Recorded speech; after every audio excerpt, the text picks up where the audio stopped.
Individu dakwa 52 anggota pihak berkuasa terima RM998 sebulan beri maklumat kepada Ahlong. Terima RM998.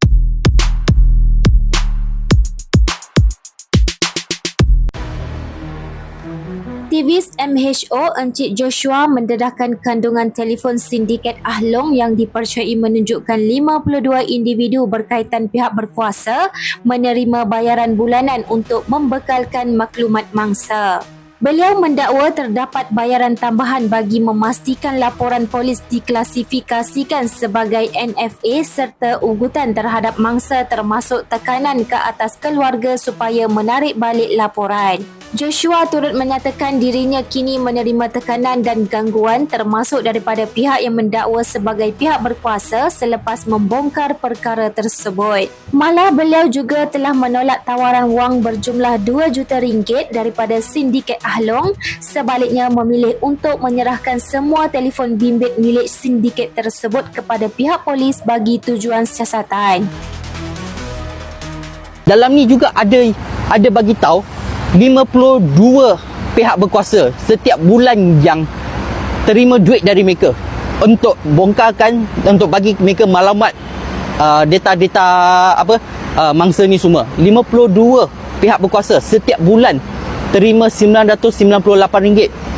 Ini ialah macam bonus mereka. Dan lagi ada yang macam mana saya nak cakap, 958 ke 998. Bila mangsa-mangsa buat laporan polis, ni kira bonus untuk mereka tau. Dalam ni mereka ada bagi tahu macam mana bila pihak berkuasa call mereka akan dapat 300 ke 500 untuk NFA kan report ni. Dan bukan setakat tu je. Kalau mangsa dah buka 5/2, apa mereka patut buat? Mereka kena pergi rumah mangsa, tangkap keluarga mangsa untuk suruh mangsa pergi tarik balik report. Benda ni macam ni terjadi dekat Malaysia. Saya rasa benda ni tak patut akan jadi. Dan yang 52 orang ni kira kecil je. Ada lagi yang anggota besar dalam ni, kiralah mereka cakap kabel mereka. Ni benda teruk tau. Saya nak cakap kalau pihak berkuasa boleh siasat semua benda ni dan tangkaplah semua orang ni. Dalam ni ada semua mereka punya member-member mereka punya pekerja dalam ni semua. Selepas anda buat pendedahan, ada tak cubaan-cubaan mengganggu lagi? Ada. Tukar membunuh ke? Ya, ada banyak orang call saya tapi saya tak jawab. Macam saya punya isteri saya, mereka buat ada call. Mereka ada call tanya, Liman Singh ni ada dekat sini tak? Mana dia? Phone ni mereka semua boleh dapat. Mereka ni ada banyak cara boleh dapatkan maklumat-maklumat ni semua. Mereka boleh beli dari banyaklah pihak berkuasa. Inilah satu masalah dalam Malaysia ni. Macam mana mereka boleh dapat? Kalau nak cakap pun, sini pun ada cakap, beli dari mana? TN pun boleh, telco pun boleh. Semua ni memang saya rasa satu benda yang kerajaan patut tengoklah dalam ni. Tekanan mesti ada. Macam cakap nak keluar tempat ramai orang pun tak berani semua. Sebab takutlah. Hari-hari pun ada yang nak cakap pihak berkuasa pun ada call saya. Cakap nak angkat balik phone ni. Tolong untuk runding. Nombor pun saya ada. Dari manalah, cakap dari Bukit Aman. Tapi benda ni patut jadi ke tak? Saya pun takut. Bukan cakap dari sebelah sana je. Dari pihak berkuasa pun tekan saya. Jadi sekarang ni Joshua membongkarkan kes ni seolah-olah Joshua pula yang bersalah. Ya, betul. Mereka nak charge saya pula tentang masalah ni. Cakap sebab saya tengok phone ni lah, saya ada buat apa-apa dekat benda ni lah, akta-akta lah mereka bagi tahu. Cakap mereka nak charge saya benda-benda macam ni. Saya rasa kita panggil lah, kira lah whistleblower ni ke apa. Kenapa dalam Malaysia orang yang bagi maklumat ni yang kena? Ni yang paling pelik. Kalau you report polis, cakap saya bongkarkan semua rahsia you kepada pihak berkuasa dan media-media semua. Saya tunggu je. 2 juta ni banyak orang ada tanya saya juga, kenapa saya tak angkat? Angkat je lah. Tapi saya nak bagi tahu dekat sini, duit bukan siapa tak suka duit. Saya pun suka. Tapi masalah ni ialah 2 juta ni kalau saya angkat, boleh ke saya tidur malam ni? Masa saya join MHO ni, saya tengok banyak-banyak kes. Sampai mangsa nak diri, macam-macam adalah. Kita breakdown semua, macam mana mereka scam mangsa-mangsa ni semua untuk buat loan dekat sini. Yang ni semua benda yang teruk. 2 juta ni kalau saya angkat, saya rasa saya tak boleh tidur lah seumur hidup saya. Dalam phone ni ada banyak benda yang saya patut bagi tahu dulu sebelum saya serahkan kepada masyarakat Malaysia. Dekat dalam ni ada modus operasi mereka, macam mana mereka operasi company mereka. Ada 69 muka surat dalam ni.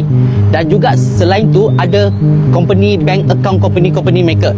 Yang bank account company ni semua bukan bank, bukan setakat kedai-kedai account mereka. Ni ialah company lepas duit dah habis sales hari yang akhir, mereka akan pindah kepada akaun ke mana. Ni semua akaun company yang mereka panggil company yang legit punya. Dan selain tu member-member company semua ada dalam ni. Dan mereka punya pasport, nombor IC semua, alamat semua ada dalam ni. Semua pekerja-pekerja mereka. Dan selain tu dalam ni ada benda yang penting juga. Bukti-bukti mereka take orang. Dan macam mangsa-mangsa yang kena mereka kena buat video dalam kereta. Dan lepas tu adalah video-video mereka baling cat, semua bukti-bukti lah, ada dengan muka semua. Yang ni semua mereka tak bagi kepada orang awam tengok punya. Ni semua lah bagi kepada bos-bos mereka tengok. Dan selain tu bukti-bukti group chat yang mereka ikut mangsa semua. Ni lah salah satu orang ni phone je, mangsa-mangsa semua. Dan ada yang lagi penting punya lah kertas siasatan. Kertas siasatan, macam mana saya nak cakap kertas siasatan dekat sini? Saya nak tunjuk dekat sini. Dekat sini ada yang pihak berkuasa lah yang hantar bagi mereka. Kita tengok dekat sini, kalau boleh nampak, ni semua daerah-daerah negeri-negeri itu. Kalau kita tekan salah satu negeri sini, ni semua kertas siasatan yang telah dibagi kepada mereka. Macam mana mereka boleh dapat benda macam ni? Dan lagi dekat sini ada banyak benda lagi yang penting. Selain tu, company ni ada yang mereka ni ada banyak company buang kita panggil license. Mereka ada license dengan KPKT. Semua company punya license semua ada di dalam ni juga. Mereka punya cover up punya business semua lah.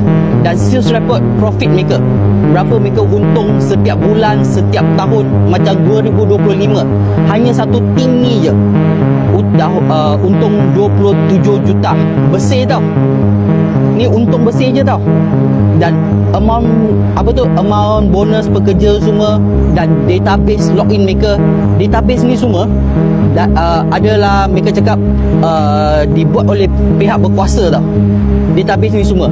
Pasal tu mereka bila mangsa pinjam duit, sebelum pinjam dari mereka dah ada semua database mereka. Mereka dah ada keluarga mereka punya alamat, semua data-data semua mereka. Baru mereka akan bagi pinjam kepada mangsa-mangsa ni semua.